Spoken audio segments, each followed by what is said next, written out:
അധികാരത്തിലേറിയ ശേഷം ആദ്യ ഫയലിൽ ഒപ്പുവെച്ച് തിരുവനന്തപുരം മേയർ വി രാജേഷ്. വയോമിത്രം പദ്ധതിക്കായി 50 ലക്ഷം രൂപ അനുവദിച്ച് വികസന പ്രവർത്തനങ്ങൾക്ക് തുടക്കം കുറിച്ചു.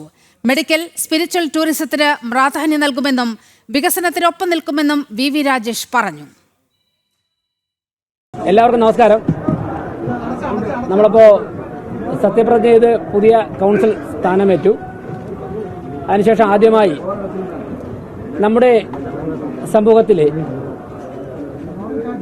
65 വയസ്സിന് മുകളിൽ പ്രായമുള്ള ജനങ്ങൾക്ക് അവരുടെ ചികിത്സ, അവരുടെ ആരോഗ്യ പരിരക്ഷണം ഇതുമൊക്കെയായി ബന്ധപ്പെട്ട് കോർപ്പറേഷൻ നടപ്പിലാക്കുന്ന സാമൂഹ്യ സുരക്ഷാ മിഷനുമായി നടപ്പിലാക്കുന്ന വയോമിത്രം പരിപാടി, അതുമായി ബന്ധപ്പെട്ട് ഇപ്പോൾ 55 വാർഡുകളിലാണ് കോർപ്പറേഷൻ ഈ പരിപാടി ഇപ്പോൾ നടപ്പിലാക്കി തുടങ്ങിയിട്ടുള്ളത്. ബാക്കി വാർഡുകളിലും കൂടി വരുന്ന ദിവസങ്ങൾ നടപ്പിലാക്കും. അതുമായി ബന്ധപ്പെട്ട് 50 ലക്ഷം രൂപ ഈ വാർഡുകളിലേക്ക് അനുവദിക്കുന്ന പദ്ധതിയാണ് ആദ്യമായി ഒപ്പിട്ട ഫയൽ. സാധാരണ ജനങ്ങളുടെ ആരോഗ്യ പരിരക്ഷ അതിന് മുൻഗണന നൽകിക്കൊണ്ടാണ് കോർപ്പറേഷൻ മുന്നോട്ട് പോകുന്നത്. കഴിഞ്ഞ കൗൺസിൽ പാസാക്കിയതാണ് ആ ഫയലാണ് ഒപ്പിട്ടത്. വിവരങ്ങളുമായി എസ് ശാലിനി ചേരുന്നുണ്ട്. ശാലിനി, തിരുവനന്തപുരത്ത് അനന്തപുരിയിൽ അങ്ങനെ ചരിത്രം പിറന്നിരിക്കുകയാണ്. നഗരസഭയ്ക്ക് ആദ്യമായി ഒരു BJP മേയർ ഉണ്ടായിരിക്കുകയാണ്. മേയറായി ചുമതല ശേഷം ആദ്യമായി ഒപ്പുവെച്ച ഫയൽ, പ്രത്യേകിച്ച് വയോജനങ്ങളോടൊപ്പം നിൽക്കുന്ന വയോമിത്രം പദ്ധതിക്ക് തുടക്കമിട്ടിരിക്കുകയാണ്. 50 ലക്ഷം രൂപയാണ് ഈ വയോമിത്രം പദ്ധതിക്കായി കോർപ്പറേഷൻ നീക്കിവെക്കുക കൂടി ചെയ്യുന്നത്. വിവരങ്ങൾ.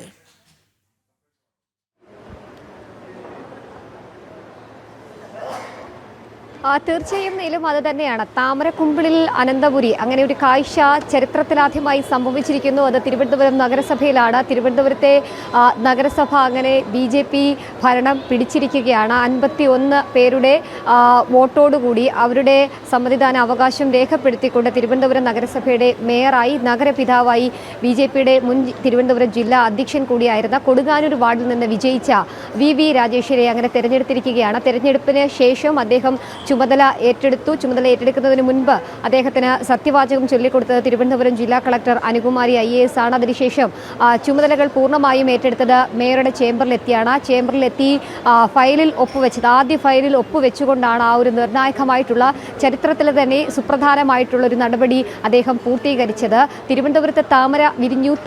50 താമരകൾ 50 വാർഡുകളിലായി വിരിഞ്ഞതിന് ശേഷം ആരായിരിക്കും ആ മേയർ എന്നുള്ളൊരു ആകാംക്ഷയുണ്ടായിരുന്നു. ആകാംക്ഷയൊക്കെ ഇന്നലെ വൈകിട്ടോടുകൂടി പൂർത്തിയാക്കി. രാവിലെ ഇപ്പോൾ തെരഞ്ഞെടുപ്പും കഴിഞ്ഞ് അതിലൊരു നിർണായകമായിട്ടുള്ള ചുമതല ഏറ്റെടുക്കുമ്പോൾ ആദ്യം തന്നെ അദ്ദേഹം ഒപ്പുവെച്ചിട്ടുള്ളത് വയോമിത്രം പദ്ധതിക്ക് വേണ്ടി 50 ലക്ഷം രൂപ ആദ്യഘട്ടമായി തിരുവനന്തപുരം നഗരസഭയിൽ നീക്കിവെക്കുന്ന ആ ഫയലിലാണ്. കഴിഞ്ഞ കൗൺസിൽ യോഗം അംഗീകരിച്ച കാര്യമാണ്. അംഗീകരിച്ച ഫയൽ ഔദ്യോഗികമായി ഒപ്പുവെച്ചത് പുതിയ മേയർ വി രാജേഷാണ്. അദ്ദേഹം പറഞ്ഞത് വയോജനങ്ങൾക്ക് വേണ്ടിയിട്ടുള്ള ക്ഷേമ പ്രവർത്തനങ്ങൾക്ക് മുൻപന്തിയിൽ നഗരസഭ ഉണ്ടാകുമെന്നുള്ളതാണ്. ഒപ്പം തന്നെ നിലവിലെ 101 വാർഡുകൾ, പുതിയതായി ഉണ്ടായ വാർഡുകൾ ഉൾപ്പെടെ 101 വാർഡുകളിലെ കൗൺസിലർമാരെ ഒപ്പം നിർത്തിക്കൊണ്ടുള്ള പ്രവർത്തനം മുൻപോട്ട് കൊണ്ടുപോകുമെന്നുള്ളതിനാണ്. അതിന് മറ്റ് രാഷ്ട്രീയ മുന്നണികളുടെയൊക്കെ പിന്തുണയും അദ്ദേഹം തേടിയിട്ടുണ്ട്.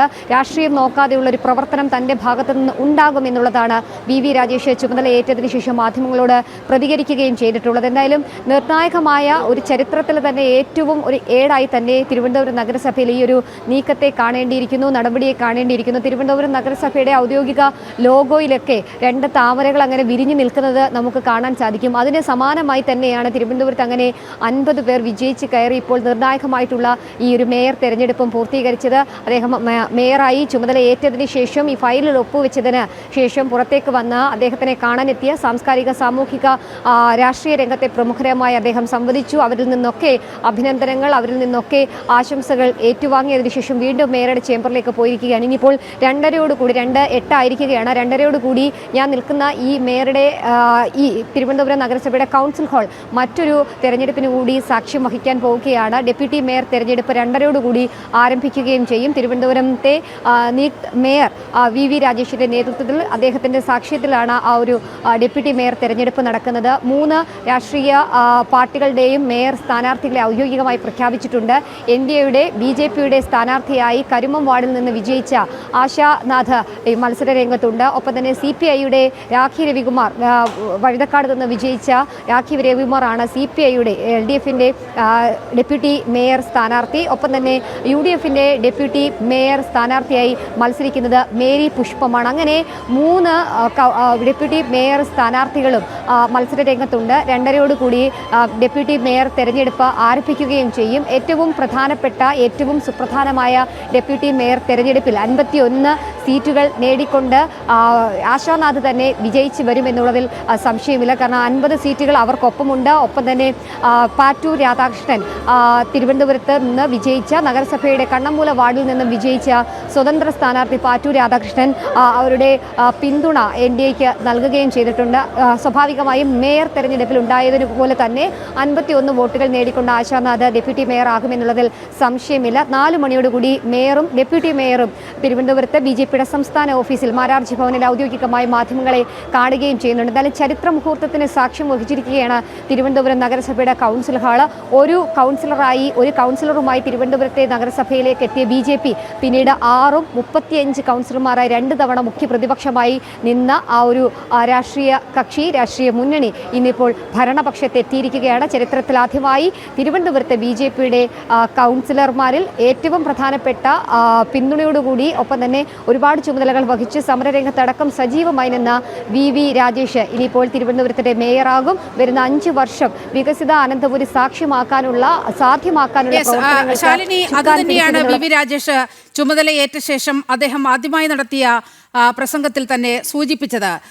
ഈ അനന്തപുരിയുടെ മുഖഛായ 3 വർഷത്തിനകം മാറ്റിയെടുക്കുന്ന സമഗ്ര പദ്ധതികൾ ആവിഷ്കരിക്കും എന്ന് വളരെ കൃത്യമായി അദ്ദേഹം പറയുകയുണ്ടായി. മാത്രവുമല്ല, നമുക്കറിയാം ഈ തദ്ദേശ തെരഞ്ഞെടുപ്പ് ഫലം വന്നതിൻ്റെ 2 ദിവസം കഴിഞ്ഞപ്പോൾ തിരുവനന്തപുരം കോർപ്പറേഷന്റെ തനത് ഫണ്ടിൽ നിന്ന് 200 കോടി രൂപ മാറ്റിവെക്കാൻ ട്രഷറിയിലേക്ക് മാറ്റാനൊക്കെ ഉത്തരവ് സംസ്ഥാന സർക്കാരിൻ്റെ ഭാഗത്തു നിന്നും ഉണ്ടായി. അപ്പോൾ സ്വാഭാവികമായി നമുക്ക് ഇപ്പോൾ തന്നെ അത്തരത്തിലൊരു ആശങ്ക കൂടി പങ്കുവെച്ച് പോകേണ്ടതുണ്ട്. ഭരിക്കുന്നത് LDF ആണ്, LDF സർക്കാരാണ്. കോർപ്പറേഷന്റെ കഴുത്ത് പിടിച്ച് ഞെരിക്കാനുള്ള ചില നീക്കങ്ങളൊക്കെ സ്വാഭാവികമായും സർക്കാരിൻ്റെ ഭാഗത്തു നിന്നും ഉണ്ടാകും. നേരത്തെ പാലക്കാട് പുതിയതായി ചുമതലയേറ്റ ചെയർപേഴ്സൺ പറഞ്ഞതുപോലെ തന്നെ അവിടെ 34 കോടി രൂപ നൽകാതെ ശ്വാസം മുട്ടിക്കുന്ന അവസ്ഥയുണ്ടായി. തിരുവനന്തപുരത്തെ സംബന്ധിച്ച് ഈ ആദ്യ ദിവസം തന്നെ 200 കോടി രൂപ ട്രഷറിയിലേക്ക് മാറ്റാനൊക്കെയുള്ള ഉത്തരവ് വന്നിരുന്നു. അതൊക്കെ മുൻകൂട്ടി കണ്ടുകൊണ്ടുകൂടിയാണ് അത്തരത്തിൽ വളരെ സുചിന്തിതമായ ഒരു തീരുമാനവുമായി BJP മുന്നോട്ട് പോകുന്നത്, അല്ലേ?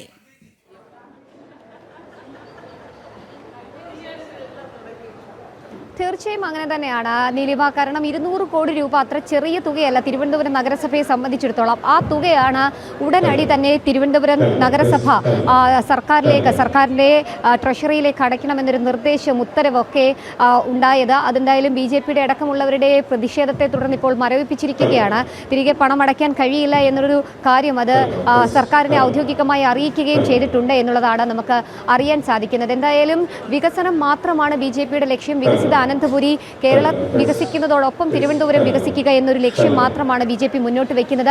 അതിനു വേണ്ടിയിട്ടുള്ള പ്രവർത്തനങ്ങൾ വരുന്ന 5 വർഷം നടപ്പിലാക്കുമെന്നുള്ളതാണ് BJPയുടെ ഭാഗത്തു നിന്ന് ഔദ്യോഗികമായി പറഞ്ഞിട്ടുള്ളത്. തിരുവനന്തപുരത്ത് തുടക്കമാകുന്ന ഓരോ വികസന സ്വപ്നങ്ങളും വരുന്ന നിയമസഭാ തെരഞ്ഞെടുപ്പിൽ BJPക്ക് മുതൽക്കൂട്ടാകും എന്നുള്ളതാണ് അവർ പ്രതീക്ഷിക്കുകയും ചെയ്യുന്നത്. അത്തരത്തിൽ ഒരു സമഗ്ര മാറ്റം തലസ്ഥാനത്ത് കൊണ്ടുവരാനാണ് BJP ഒരുങ്ങുന്നത്. അതിൻ്റെ മാസ്റ്റർ പ്ലാൻ അടക്കമുള്ള കാര്യങ്ങൾ ഉടനടി BJPയുടെ മുതിർന്ന നേതാവ് അടക്കമുള്ളവർ വ്യക്തമാക്കിയതുപോലെ BJPയുടെ സംസ്ഥാന അധ്യക്ഷനടക്കം വ്യക്തമാക്കിയതുപോലെ പ്രധാനമന്ത്രി തന്നെ എത്തി പ്രഖ്യാപിക്കുമെന്നുള്ളതാണ് അറിയുന്നത്. പ്രധാനമായും തിരുവനന്തപുരത്തെ മാലിന്യ പ്രശ്നം, നഗരസഭാ പരിധിയിലൊക്കെ ഉള്ള തെരുവുനായകളുടെ ആക്രമണം, രാത്രികാലങ്ങളിൽ പലയിടങ്ങളിലും വഴിവിളക്കുകൾ കത്താത്ത അവസ്ഥ, വെള്ളക്കെട്ട്, ഒപ്പം തന്നെ പല സമയങ്ങളിലും വെള്ളമില്ലാത്ത അവസ്ഥ, അങ്ങനെ നിരവധി പ്രശ്നങ്ങളാണ് തലസ്ഥാനത്തുള്ളത്. ആ പ്രശ്നങ്ങൾക്കൊക്കെ ഒരു സമഗ്രമായ മാറ്റം ഉണ്ടാക്കിയെടുക്കും എന്നുള്ളതാണ് പുതിയ ഭരണസമിതി വ്യക്തമാക്കുകയും ചെയ്തിട്ടുള്ളത്. അത് മാത്രമല്ല, ആരോഗ്യ രംഗത്ത് പ്രത്യേക പരിഗണന നൽകിക്കൊണ്ട് ടൂറിസം മേഖലയുമായി ബന്ധിപ്പിച്ചുകൊണ്ട് ഒരു മെഡിക്കൽ ടൂറിസം അടക്കം വ്യാപിപ്പിക്കുന്ന തലസ്ഥാന ജില്ലയിൽ ബന്ധിപ്പിക്കുന്ന രീതിയിലുള്ളൊരു പ്രവർത്തനം നടപ്പിലാക്കുമെന്നും BJPയുടെ പുതിയ മേയർ, തിരുവനന്തപുരത്തിന്റെ സ്വന്തം മേയർ VV രാജേഷ് പറഞ്ഞിട്ടുണ്ട്. എന്നാലും കാത്തിരിക്കാം ഒരു മാറ്റത്തിന്റെ അനന്തപുരിക്കായി. മാറ്റത്തിന്റെ ശംഖുലി അനന്തപുരിയിൽ മുഴങ്ങാൻ പോകുകയാണ്. ആ മാറ്റങ്ങൾക്കായി അനന്തപുരി മൊത്തം കാതോർത്തിരിക്കുന്നു, കണ്ണു തുറന്ന് കാത്തിരിക്കുകയാണ്. വലിയ പ്രതീക്ഷകൾ, വലിയ വാഗ്ദാനങ്ങൾ എല്ലാം മുന്നോട്ട് വെച്ചുകൊണ്ടാണ് BJP ഇന്ന് അനന്തപുരിയുടെ സാരഥ്യം ഏറ്റെടുത്തിരിക്കുന്നത്. തീർച്ചയായും അനന്തപുരി വാസികളെ സംബന്ധിച്ചിടത്തോളം വളരെ നിർണായകമായ തീരുമാനങ്ങൾ ഒക്കെ ഉണ്ടാകാൻ പോകുന്നുണ്ട്. വികസന തേരിലേക്ക് അനന്തപുരി നയിക്കും എന്ന് വി രാജേഷ് സത്യപ്രതിജ്ഞയ്ക്കൊടുവിൽ വ്യക്തമാക്കിയിട്ടുണ്ട്.